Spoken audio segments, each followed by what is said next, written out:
उत्तराखंड में आप सभी का बहुत स्वागत है। आपके साथ मैं हूं नलिनी पांडे। लोकसभा चुनाव का सेमीफाइनल माने जाने वाले 4 राज्यों के विधानसभा चुनाव में बीजेपी का जलवा एक बार फिर से कायम दिखा। पीएम मोदी का जादू, अमित शाह का माइक्रो मैनेजमेंट रंग लाया। मध्य प्रदेश में बीजेपी फिर से पूर्ण बहुमत के साथ जीती है। राजस्थान में बीजेपी ने कमाल किया। छत्तीसगढ़ में सत्ता परिवर्तन हो गया। बात तेलंगाना की करें तो यहाँ भी बीजेपी ने बड़ी बढ़त हासिल की। पिछले विधानसभा चुनाव में बीजेपी के पाले में सिर्फ 1 सीट आई थी, लेकिन इस बार बीजेपी 9 सीटें जीत गई है। चारों राज्यों के रुझान को अगर सेमीफाइनल के तौर पर देखा जाए तो फाइनल यानी कि 2024 का मुकाबला पूरी तरह से बीजेपी के पाले में दिख रहा है।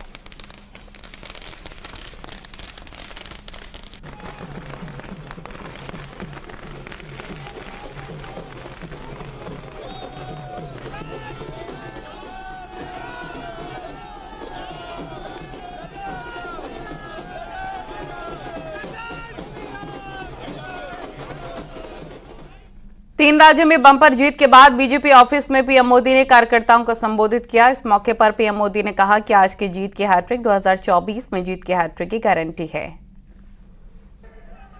कि आज की इस हैट्रिक ने 24 की हैट्रिक की गारंटी दे दी है।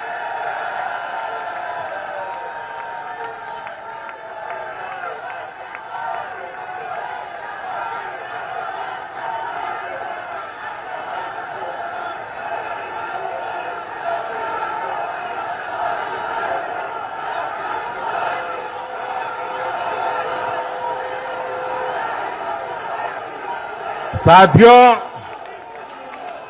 आज के जनादेश ने ये भी साबित किया है कि भ्रष्टाचार, तुष्टीकरण और परिवारवाद को लेकर देश के भीतर, देश के हर नागरिक के दिल में जीरो टॉलरेंस बन रही है।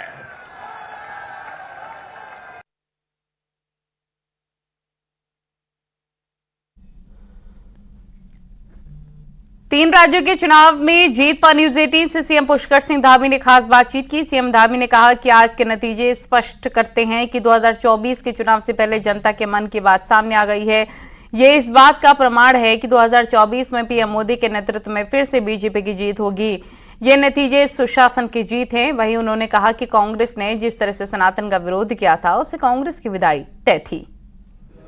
आज के नतीजों से एक बात स्पष्ट हो गई है कि जनता के मन की बात 2024 से पहले आ गई है। ये नतीजे इस बात का प्रमाण है कि 2024 में हमारे प्रधानमंत्री आदरणीय नरेंद्र मोदी जी के नेतृत्व में फिर से प्रचंड बहुमत की सरकार बनने जा रही है और ये नतीजे सुशासन की जीत है। ये नतीजे गरीब कल्याण जो योजना चली हैं, गरीब कल्याण के लिए जो काम हुआ है, उनकी जीत है। और इन राज्यों की जनता ने, चाहे मध्य प्रदेश के अंदर जो सरकार पुनः रिपीट हुई है, ये सुशासन है, डबल इंजन है। और छत्तीसगढ़ और राजस्थान में कांग्रेस की विदाई होना, ये कहीं न कहीं सनातन के विरोध में, सनातन के विरोध की राजनीति को जनता ने बाहर किया है। इसके साथ साथ परिवारवाद की राजनीति को बाहर किया है और साथ ही साथ तुष्टीकरण करने वालों को भी करारा जवाब दिया है। मध्य प्रदेश, छत्तीसगढ़ और राजस्थान में मिली जीत के बाद बीजेपी का जश्न जारी है। देहरादून में बीजेपी कार्यकर्ताओं ने जमकर जश्न मनाया, आतिशबाजी की और मिठाइयां बांटी। कैबिनेट मंत्री गणेश जोशी ने कहा कि प्रधानमंत्री मोदी के नेतृत्व में मिली इस जीत से ये सिद्ध हो गया है कि मोदी का जादू अभी भी बरकरार है। जोशी ने कहा कि जब विपक्ष ने प्रधानमंत्री के लिए अपशब्दों का इस्तेमाल किया, तब जनता ने विपक्ष को करारा जवाब दिया। चुनावी राज्यों के ताजा परिणाम बताते हैं 2024 में भी बीजेपी परचम लहराएगी।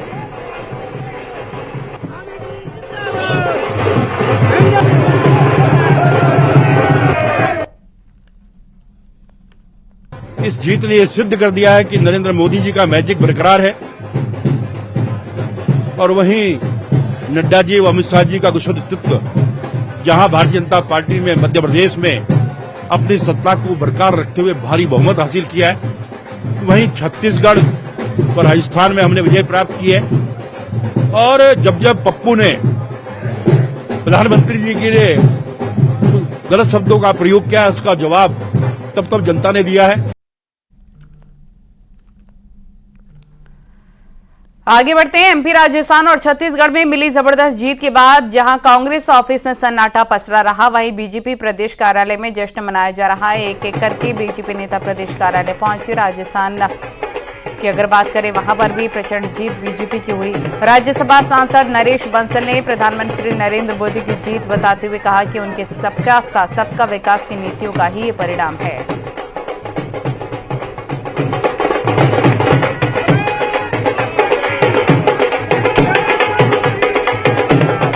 विश्व के लोकप्रिय नेता, यशस्वी प्रधानमंत्री श्री मोदी जी को नेता के रूप में, बीजेपी को नीति के रूप में और हमारे नेतृत्व की नीयत को, इन तीनों चीजों को, नेता, नीति और नीयत, इस पर अपनी मोहर लगाई है और ये बता दिया है कि देश चलेगा मोदी गारंटी पर। 3 राज्यों में मिली बम्पर जीत से बीजेपी उत्साहित है। हरिद्वार के चंद्राचार्य चौक पर बीजेपी कार्यकर्ताओं ने आतिशबाजी कर जश्न मनाया। इस दौरान बीजेपी नेता और कार्यकर्ता ढोल की धुन पर थिरकते हुए नजर आए।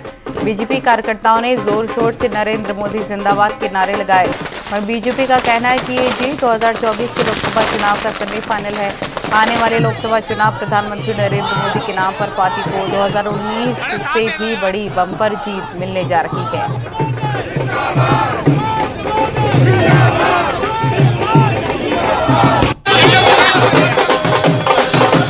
यानी आज देश के अंदर, दुनिया में, यानी जीत की गारंटी नरेंद्र मोदी, आम पब्लिक, गरीब लोगों के विकास के, कल्याण की योजनाओं की गारंटी नरेंद्र मोदी।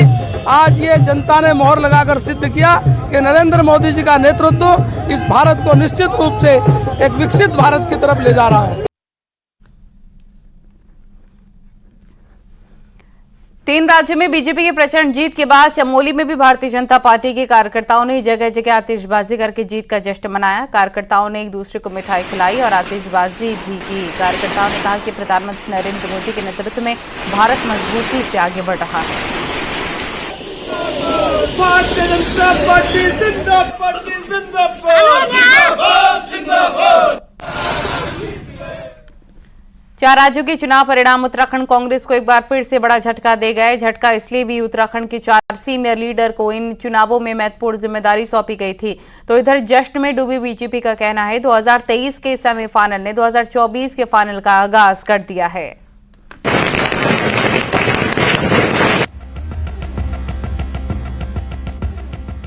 चुनाव परिणाम भले ही 4 राज्यों राजस्थान, मध्य प्रदेश, छत्तीसगढ़ और तेलंगाना के निकल रहे थे, लेकिन उत्तराखंड में भी परिणामों को लेकर बेसब्री बनी हुई थी।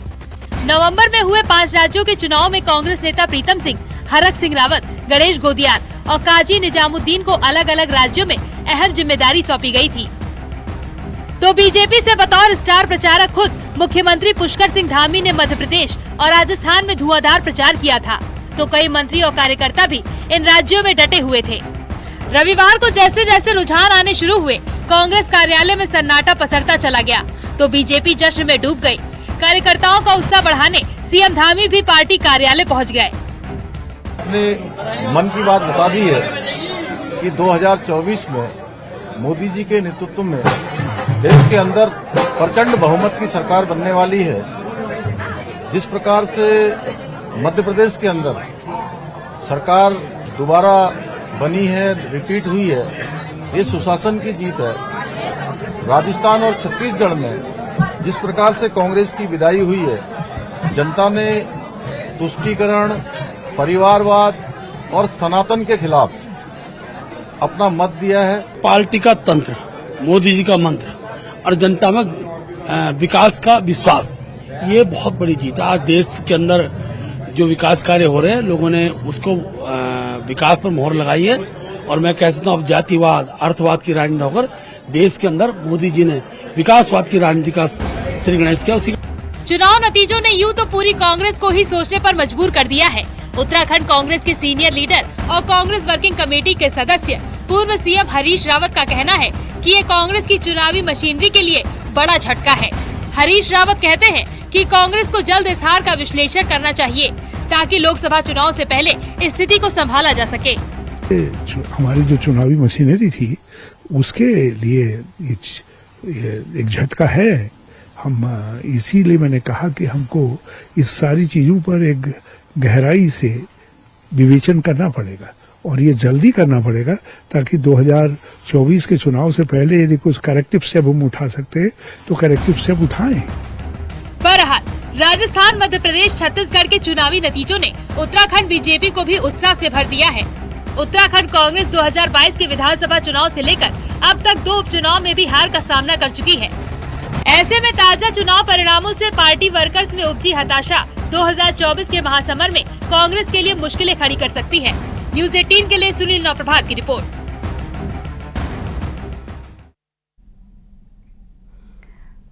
रामनगर में सड़क हादसे में 2 लोगों की मौत हो गई। काराडूंगी के पास प्रिया बैंड पर टेम्पो ट्रैवलर पलट गया, जिसकी वजह से 2 लोगों की जान चली गई। वहीं हादसे में 20 लोग घायल हैं और ये सभी लोग नोएडा से नैनीताल घूमने आए थे और जब ये लोग पंगुट से लौट रहे थे तभी नैनीताल काराडूंगी रोड पर प्रिया बैंड के पास गाड़ी का ब्रेक फेल हो गया और गाड़ी पलट गई।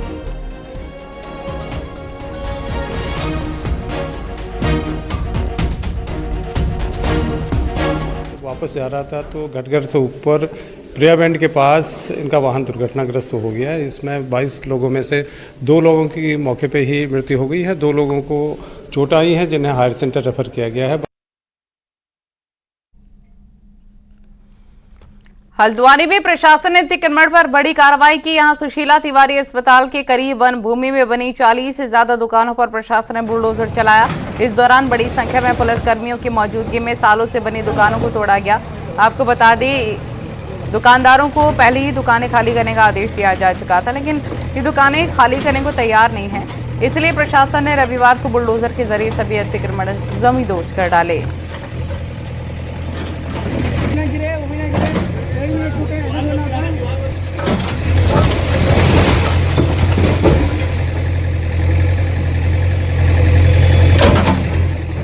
मुख्यमंत्री पुष्कर सिंह धामी ने दिल्ली से लौटते ही देहरादून में इन्वेस्टर समिट को लेकर की गई तैयारियों का निरीक्षण किया है और अधिकारियों को दिशा निर्देश भी दिए। इस दौरान सीएम ने कहा, इन्वेस्टर समिट से जहां प्रदेश के विकास को गति मिलेगी वहीं युवाओं के लिए रोजगार भी उत्पन्न होंगे। आपको बता दें, 8 और 9 दिसंबर को देहरादून में इन्वेस्टर समिट होना है।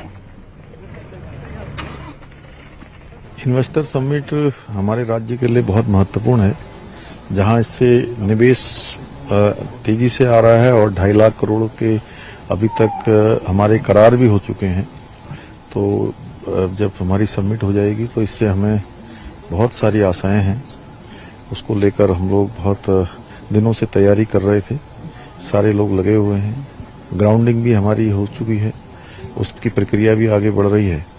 इससे जहां निवेश बढ़ेगा, हमारे राज्य की आर्थिकी बढ़ेगी, इसके साथ साथ नौजवान युवाओं को रोजगार भी मिलेगा। देहरादून में तीसरा उत्तराखंड लोक विरासत कार्यक्रम हुआ। कार्यक्रम में सीएम पुष्कर सिंह धामी ने शिरकत की। वहीं पर कार्यक्रम में कलाकारों ने कई कार्यक्रम भी पेश किए। पहाड़ की संस्कृति को कलाकारों ने सबके सामने रखा। ये माननीय मुख्यमंत्री जी को पहनाने सफलता के साथ मैं समझता हूँ पूरे विश्व में एक मिसाल आज माननीय मुख्यमंत्री लोक संस्कृति को प्रदर्शित करने वाला यह महोत्सव अत्यंत ही 2 दिनों तक लोगों का मन मोहने का काम करता है। बहुत ही मनोहारी है। हमारी विविध प्रकार की संस्कृति का एकीकरण करना, पूरे उत्तराखंड को अगर एक स्थान पर लाने का काम अगर कोई समारोह करता है तो हमारा यही लोक विरासत करता है, जहां पर पूरे उत्तराखंड की संस्कृति और पूरा उत्तराखंड यहाँ पर दिखाई देता है। और ये कहीं ना कहीं हमारे उत्तराखंड का एक लघु स्वरूप इस मंच पर दिखाई देता है। अजय जोशी जी का नाम लेना मैं और यहाँ वक्त हो गया एक छोटे से ब्रेक का।